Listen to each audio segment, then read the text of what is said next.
सभी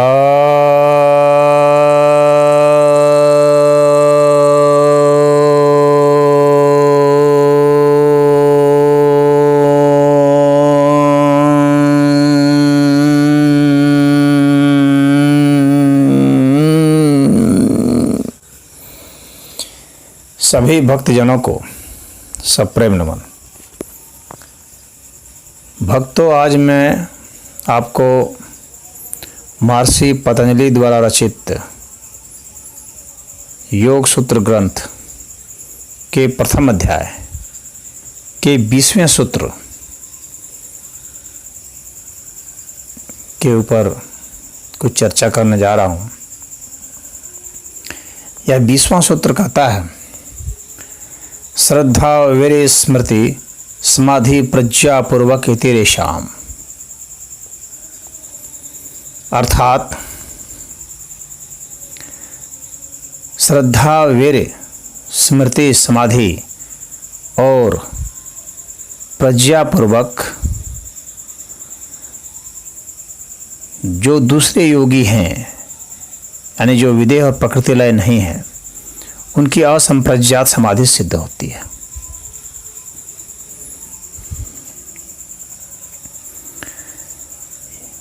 यहाँ पर ये उपाय बताए गए हैं कि किस तरह से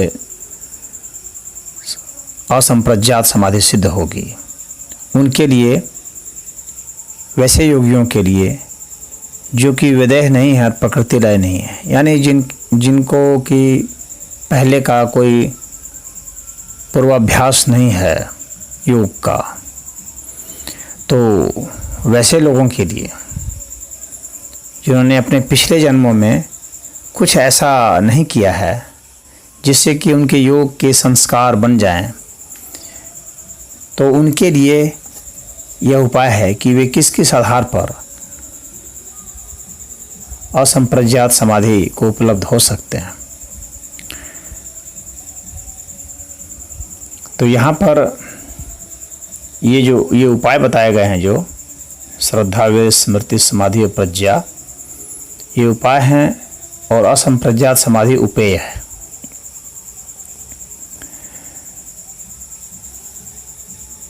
अब जो योग के विषय में जिनको रुचि नहीं है, ऐसा जब संयोग होता आता है कि कभी उन्होंने कोई शास्त्र पढ़ लिया या कहीं कुछ देख लिया योगी घटनाओं को या कोई अन्य घटना को भी, जिससे कि उसे कोई प्रेरणा मिल जाए, आचार्य के उपदेश सुन लिया, तो उससे उनके जीवन में कुछ विश्वास की उत्पत्ति हो जाती है कि यह जो जीवन है, यह योगियों का, यह कुछ रहस्यमयी, विचित्र और आकर्षक, शांतिदायिनी, आनंददायी कुछ है, संतोषजनक, तो उनको कुछ रुचि हो जाती है। और वह रुचि जब काफ़ी उत्कट हो जाती है तो वह जो है श्रद्धा में बदल जाती है। तो यह जो श्रद्धा है, ये व्यक्ति में योग के प्रति रुचि बढ़ाती है। और आजकल तो जो बीमारियां हैं जिसे वे पीड़ित हैं, जो दवाइयों से चिकित्सा नहीं सफलतापूर्वक प्राप्त कर रहे हैं, तो वे लाचारीवश भी योग की ओर झुकते हैं। तो योग के कुछ आसन कर लिए, कुछ प्राणायाम कर लिए, तो उनको जब लाभ हो जाता है तो उनको योग में बड़ा विश्वास हो जाता है, उनको लगता है कि यह है बहुत बढ़िया चीज़, तो उनमें एक श्रद्धा उत्पन्न हो जाती है। और कभी ज़िंदगी में कुछ ऐसे ठेस लग जाएं किसी प्रकार के, ज़िंदगी की कड़वाहट भी उसे धकेल देती है, यानी सकारात्मक तो उसका झुकाव होता ही योग की तरफ, कभी कभी नकारात्मक झुकाव भी हो जाते हैं, ज़िंदगी के थपेड़ों से त्रस्त होकर के वह व्यक्ति वैकल्पिक मार्गों की ओर मुड़ पड़ता है, तो उसमें कभी वह योग से टकरा जाता है, योगी से टकरा जाता है, योग साहित्य से टकरा जाता है, तो उसमें श्रद्धा की उत्पत्ति हो जाती है। तो यह योग जो है यह कुमार्ग से उसको बचाती है, उसकी रक्षा करती है। अब इसके बाद जो वीर्य है, यहाँ पर वीर्य का मतलब जो है वो शक्ति से है, और यह शक्ति यानी योग की शक्ति, तत्परता, उत्साह, ये कहाँ से आता है? ये श्रद्धा से उत्पन्न होता है। तो श्रद्धा से जो तत्परता, उत्साह, शक्ति, जुनून उत्पन्न होता है, इसको ही यहाँ पर वीर्य कहा गया है। और उसके बाद स्मृति है। तो उनको जो स्मृति है पिछले जन्मों की, तो वो स्मृति योग की तो मान लीजिए नहीं है, लेकिन दर्द की तो है, अक्लिष्ट कर्मों की है। तो वह स्मृति भी कभी कभी उदित हो जाती है, कभी कभी प्रकट हो जाती है, और कभी कभी उसके कर्मों में आ जाते हैं। उसको लगता है कहाँ से अज्ञात से ये जो है प्रकट हो गया, हमने कुछ किया नहीं और ये कहाँ से आ गया। तो कभी कभी फ्लैश के रूप में उसकी वो स्मृति बन जाती है। तो वैसे उसके पास संस्कार उदित हो जाते हैं, तो उन्हें ही स्मृति कहा जाता है। और जो कुछ भी योग के गुरु बतला रहे हैं या साहित्य बता रहे हैं या कहीं उपदेश प्रवचन उसने सुना है, तो उसे वह जब उसमें रुचि के कारण, श्रद्धा के कारण, जुनून के कारण उसे वह याद रख लेता है। तो यह जो है, यह स्मृति उसके संस्कार में प्रवेश कर जाती है। तो ये संस्कारों की जो है एक तरह से तह बनती चली जाती है। तो उसके जो कर्म है इनकी तो बनती ही है, लेकिन इनका जो उपाय है, तो यह स्मृति भी एक उपाय है। यह भी बनता रहता है, स्मृति बनती रहती है। और स्मृति बनते बनते कई तरह की, कई जन्मों की स्मृतियाँ बनती चली जाती हैं उसकी अब।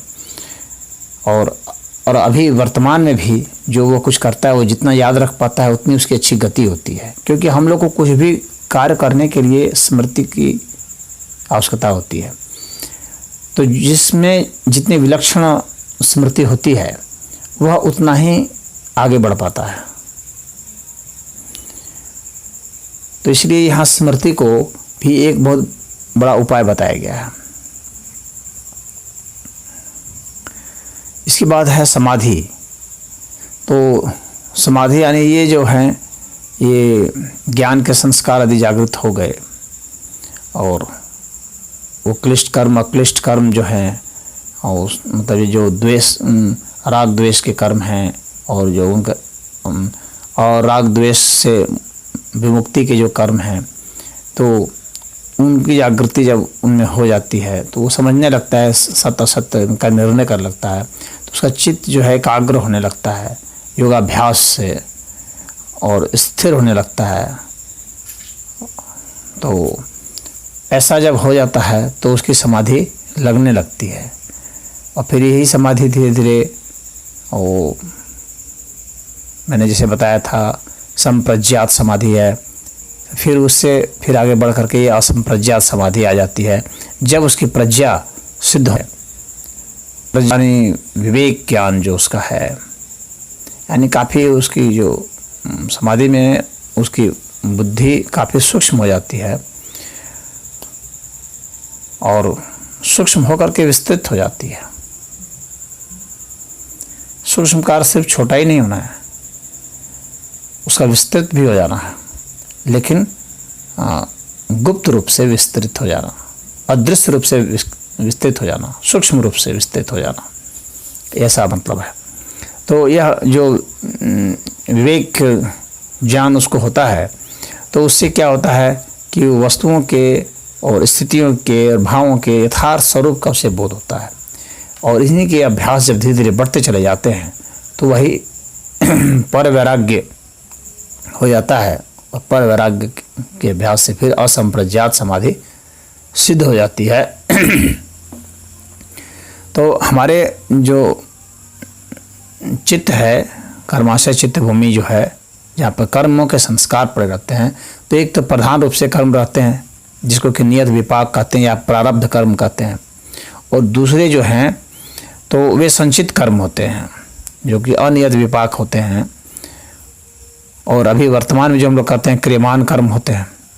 तो ये जो प्रारब्ध कर्म होते हैं वे तो प्रधान रूप से जो है अपनी भूमिका निभाते चले जाते हैं, और संचित कर्म कुछ दबे से रहते हैं। फिर संचित कर्मों की जो उनकी गुणवत्ता जब बढ़ जाती है या कभी उन्हें ऐसा कोई अभिव्यंजक मिल जाता है, जगाने वाला मिल जाता है, कोई कैटलिस्ट मिल जाता है, कहें कोई ऐसी स्थिति परिस्थिति आ जाती है तो जिसमें कि वो उभर जाता है। विज्ञान में भी कहा जाता है कि जैसे कई कैरेक्टर होते हैं, डोमिनेंट कैरेक्टर होते हैं, रिसेसिव कैरेक्टर होते हैं, तो ये डोमिनेंट एलील होते हैं तो वे गुणों को दबा देते हैं कहीं पर या उसे उभार देते हैं। तो इसी तरह से हम लोग के चित्त में गुण जो हैं वो पड़े रहते हैं। हम लोग के इसमें भी अगर उसको बायोलॉजी से देखें, कर्मों को गुणों से आंकने की कोशिश करें, कैरेक्टर से आंकने की कोशिश करें, तो देखें कि कोई कैरेक्टर जो है दबा हुआ है, कोई कैरेक्टर जो है एक्सप्रेस्ड है।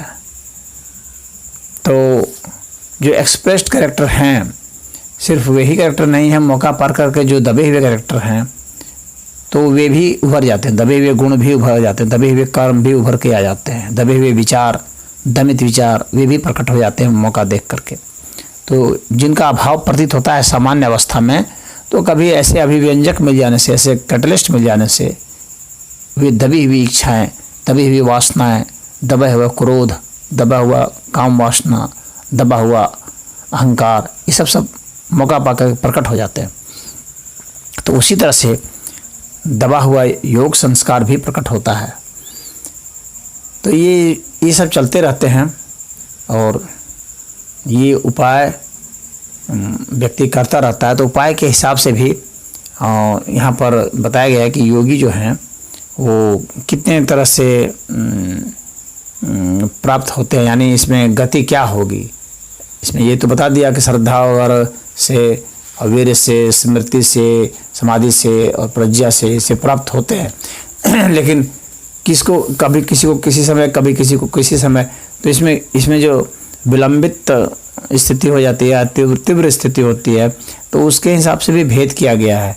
किसकी कितनी स्मृति है, किसकी कितनी श्रद्धा है, किसकी कितना वीर्य है, उत्साह कितना है, तो किसकी कैसी समाधि है, तो उसके हिसाब से प्रज्ञा का स्तर क्या है, उसके हिसाब से भी जो है वो कब सफल होगा उसका जो है निर्धारण होता है। तो 3 प्रकार से इसको मोटे तौर पर बांटा गया है कि जो हम लोग के श्रद्धा वगैरह के इन सब के जो संस्कार हैं, इसका ये मोटे तौर पर ये 3 प्रकार के होते हैं, यानी मृदु, मध्य और अधिमात्र। 3 प्रकार के। मृदु यानी हल्का हल्का, धीमा धीमा, मध्य यानी थोड़ा सा मध्य, उससे मृदु से थोड़ा सा तेज, थोड़ा ज़्यादा, अधिमात्र मतलब बहुत ज़्यादा। तो ये 3 प्रकार के जो होते हैं, यानी बहुत ज़्यादा श्रद्धा, हल्की श्रद्धा या मध्य श्रद्धा, औसत दर्जे की श्रद्धा। उसी तरह से उसका जो उत्साह भी है, तो हल्का उत्साह, मध्य उत्साह और ज़्यादा उत्साह, बहुत ज़्यादा उत्साह, हल्की शक्ति, मध्य शक्ति और बहुत ज़्यादा शक्ति। तो इस तरह से स्मृति भी है कि साधारण सी स्मृति हो सकती है, हल्की स्मृति हो सकती है या बहुत तीक्ष्ण स्मृति हो सकती है। उसी तरह से समाधि में भी थोड़ी देर लगती है, बहुत देर लगती है। तो उसके हिसाब से मृदु, मध्य और अधिमात्र किया गया है। प्रज्ञा भी उसी तरह से है कि प्रज्ञा के भी इसी तरह से स्तर हैं कि 3 तरह से प्रज्ञा हो जाएगी। अब ये जो तीनों तरह के जो ये संस्कार का उपाय है, अब इस उपाय में भी अब संवेग कितना है, उसको संवेग भी 3 प्रकार का माना गया है। वो भी मृदु, मध्य और अधिमात्र, यानी मंद मंद या औसत का या बहुत ज़्यादा तीव्र।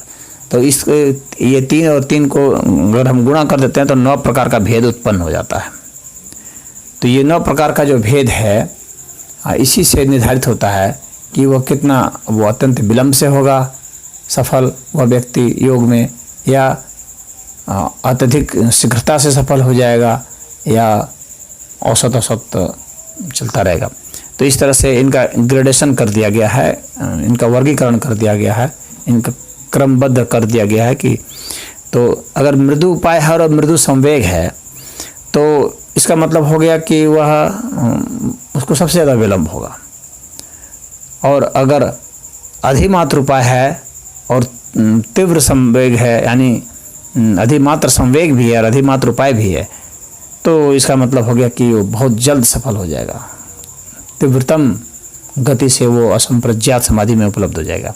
और बाकी सब मध्य मध्य में होंगे कैटेगरी में, उसमें भी बाकी में और 7 कैटेगरी हो गई, कुल 9 कैटेगरी हो गई। तो यही इस 20वें सूत्र का यहाँ पर मंतव्य था।